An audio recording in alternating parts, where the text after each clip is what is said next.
Hello friends, this is Umar. Welcome to my YouTube channel mister X. और आज हम लोग पढ़ने वाले हैं क्लास 7 का चैप्टर नंबर 2 हिस्ट्री का, जो कि है रीजनल किंगडम्स 1। और इस चैप्टर में आज का हमारा जो वीडियो टॉपिक होने वाला है वो है फॉरेन इन्वेशंस। और इस टॉपिक के अंदर भी दो टॉपिक्स हैं, यानी कि इस टॉपिक को दो भागों में बांटा गया है, गजनाविड्स और गोरिड्स। तो गजनाविड्स इस वीडियो में हम कवर अप कर लेंगे और नेक्स्ट वीडियो में हम गोरिड्स कवर करेंगे।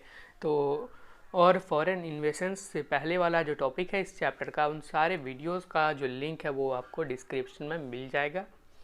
आज हम लोग पढ़ने वाले हैं foreign invasion. Let's start. From the 11th century onwards many invaders entered India through the mountain passes in the north west. मतलब कि 11वीं शताब्दी जैसे ही आई, 11th सेंचुरी जैसे ही स्टार्ट हुई, वैसे ही बहुत सारे इन्वेडर्स जो थे, यानी कि आक्रमणकारी जो थे बाहर के दूसरे दूसरे देशों के, वो इंडिया में घुसने लगे। इंडिया में जो आए तो वो किस रास्ते से आए, तो इंडिया के नॉर्थ वेस्ट में जो माउंटेन्स हैं वहाँ से ये लोग इंडिया में इंटर करते थे। और ये नॉर्थ वेस्ट इंडिया का कहाँ पे आप इमेज में क्लियरली देख सकते हैं। तो पहला जो इन्वेशंस यानी कि पहला जो इन्वेडर्स इंडिया आया था वो थे गजनाविड्स, और इस ग्रुप को लीड करने वाले का नाम था महमूद ऑफ गजनी। और इसके बारे में जानते हैं। Mahmud of Ghazni led the first series of इन्वेशंस।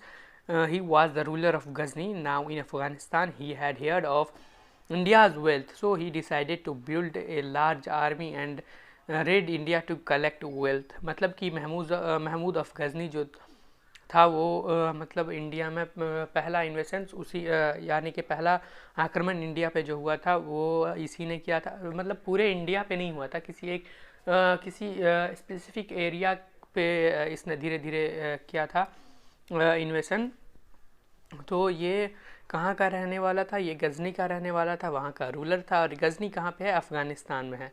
और ये क्यों आया इंडिया, तो ये इसने इंडिया के बारे में सुना था कि इंडिया के पास बहुत ही ज़्यादा ट्रेजर है, बहुत ही ज़्यादा वेल्थ है, और उस समय में इंडिया को सोने की चिड़िया भी बोला जाता था। इसलिए इसने सोचा कि इंडिया पर रेड किया जाए और वहाँ का जो भी वेल्थ है, जो भी प्रॉपर्टी है, ट्रेजर है, वो सारा लूट के ले आया जाए। तो इसने एक लार्ज आर्मी बनाया और इंडिया में आया। In a span of 26 years, he invaded India 17 times. His early raids were against Punjab Hindu Shahi rulers. He defeated Jaipal and Anandpal and got a large treasure from them. He attacked various major towns in India including Mathura and Kanuj in 1018. 26 सालों में यानी कि 1000 मतलब 1000 ईस्वी से 1026 ईस्वी तक के बीच में इसने इंडिया को 17 बार लूटा। 17 बार ये इंडिया में आया। सबसे पहले इसका जो रेड था यानी कि आक्रमण था, इन्वेशन था, वो पंजाब हिंदू शाही रूलर्स के ऊपर था। और उसने जयपाल और आनंदपाल जो कि एक रूलर था, हमने इस वीडियो से पहले वाली वीडियो में ही जयपाल और आनंदपाल के बारे में पढ़ाई था। तो ये महमूद ऑफ गजनी ने इन दोनों को हरा दिया और उनसे जो भी ज़्यादा बहुत बड़ा अमाउंट में उनके पास ट्रेजर था वो लेके भाग गया। उसके बाद उसने बहुत सारे इंडिया में टाउन्स जैसे कि मथुरा, कनूज, 1018 ईस्वी में इसने कनूज और मथुरा पे आक्रमण किया था, इन्वेशन यानी कि इन्वेड किया था, इन्वेशन हुआ था यहाँ पे। और वहाँ से भी इसने बहुत ही ज़्यादा अमाउंट में ट्रेजर चोरी की थी। He specifically attacked the rich temples. He broke the idols and took away the booty in the form of gold and jewelry. His most famous attack was on Somnath Temple of Gujarat, which he stripped of all its wealth, even the precious stone embedded in the walls of the temple were removed. मतलब कि वो अक्सर जो था rich temples पे ही attack करता था, क्योंकि वो जानता था कि टेम्पल्स में बहुत ही ज़्यादा अमाउंट में उसको ट्रेजर मिल सकता है, इसलिए अटैक करता था। और वहाँ के जो आइडल्स होती थी, वहाँ की जो मूर्तियाँ होती थी, उसको वो तोड़ देता था। और जो आइडल्स या जो मूर्ति सोने या चांदी से बने हुए होते थे, तो उसको तोड़ के उसे गोल्ड और ज्वेलरी के फॉर्म में वो अपने साथ ले जाता था। और उसका जो सबसे खतरनाक, सबसे फेमस अटैक था वो था सोमनाथ टेम्पल के ऊपर, जो कि गुजरात में है।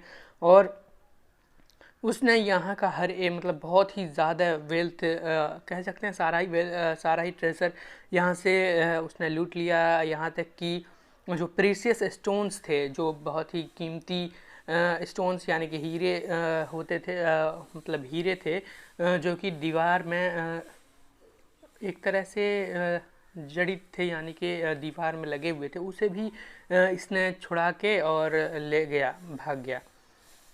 He carried all the wealth to Ghazni with him. Although he brought so much misery and destruction to India, he constructed marvelous buildings, places and mosques back home. मतलब कि उसने बहुत ही ज़्यादा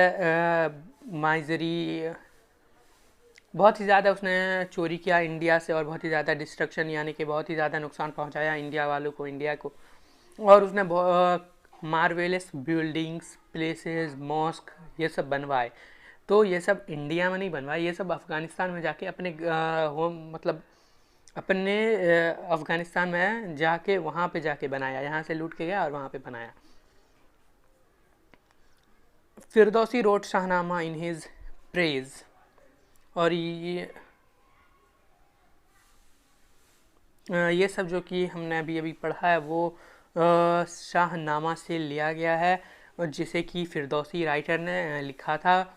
Mahmood died in 1030 giving much desired peace to the relieved people of India. मतलब कि वो 1030 में मर गया और एक शांति देके इंडिया को गया। मतलब कि उसने पहले मरने से पहले शांति नहीं दिया था, मतलब उसके मरने के बाद इंडिया वालों को शांति मिली। तो आज के लिए बस इतना ही। अगर आपको वीडियो पसंद आया तो वीडियो को लाइक कर दें और हमारे चैनल मिस्टर एक्स को सब्सक्राइब करना ना भूलें। Thank you.